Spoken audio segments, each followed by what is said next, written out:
Problem number 8. A thin circular ring of mass m, capital M, and radius r is rotating about its axis with constant angular velocity omega. Four objects each of mass small m are kept gently to the opposite ends of two perpendicular diameters of the ring. The angular velocity of the ring will be option A, capital M plus 4 small m omega by capital M. Option B, capital M minus 4 small m into omega by capital M plus 4 small m. Option C, capital M omega by 4 small m.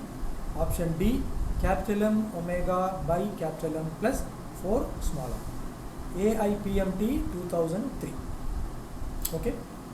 Now you can see here we are going to use what is known as, this diagram is not given in the question. Okay. This I have drawn for the explanation sake. So the question doesn't give any diagram. Is it clear? Okay. Now we are going to use what is known as conservation of angular momentum. Okay. So I write here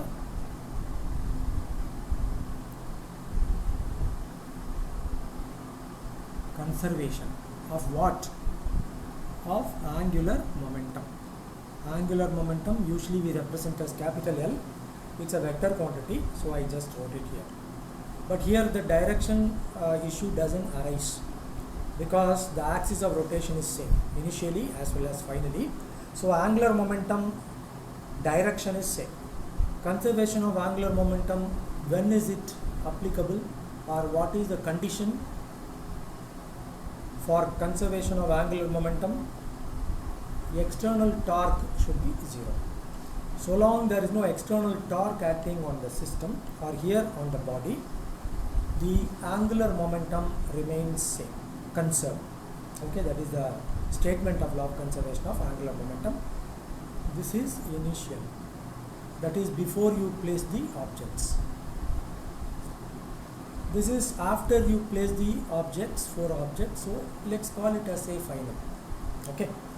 Now L initial angular momentum should be equal to final angular momentum. L initial, general formula I omega, here we represent as I1 omega 1 because initial, but omega 1 is omega because in the question it is given velocity omega, right? So I1 means moment of inertia of this ring, which is m r square.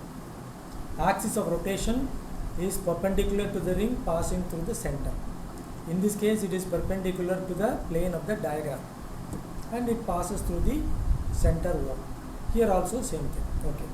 This is I1, initial moment of inertia of the ring, of the system. The ring forms the system, plus omega 1 that you can write as omega. This is L initial.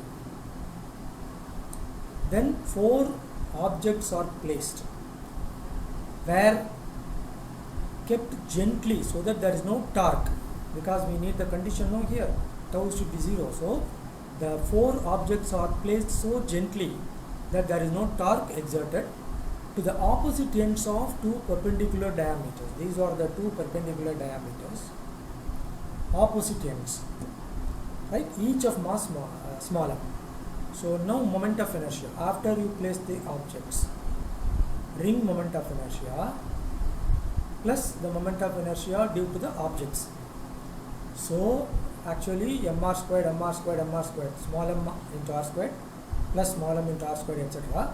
that you can write as 4m r squared because r is same now for all the objects. So it is actually mr squared plus mr squared, etc. 4 times. So simply you can write as 4m into r squared. R squared is common. Capital M plus 4 small m. This is moment of inertia, final, after you place the objects. But you want final angular momentum, so into angular velocity, which is omega t. But this is to equate 1 and 2 because L initial should be equal to L final. This is only L final. this is L initial. Okay, it doesn't matter, right? So what is L initial? mr squared omega. All the quantities on this side is known. L final is this. What is this? This one is L final. So r squared, okay, into capital M plus 4 times small m omega 2. Why should you equate? Angular momentum before and after the placement of the objects are same according to law of conservation of angular momentum. So this r squared can be cancelled with this r squared. We want to find omega 2. So omega 2 is simply m omega, capital M into omega by capital M plus 4 small m. This is angular velocity after you place the objects. Now you look at the options. Option D, m omega by m plus 4m, same as this, m capital M omega by capital M plus 4 small m. Therefore this is the correct option. Okay.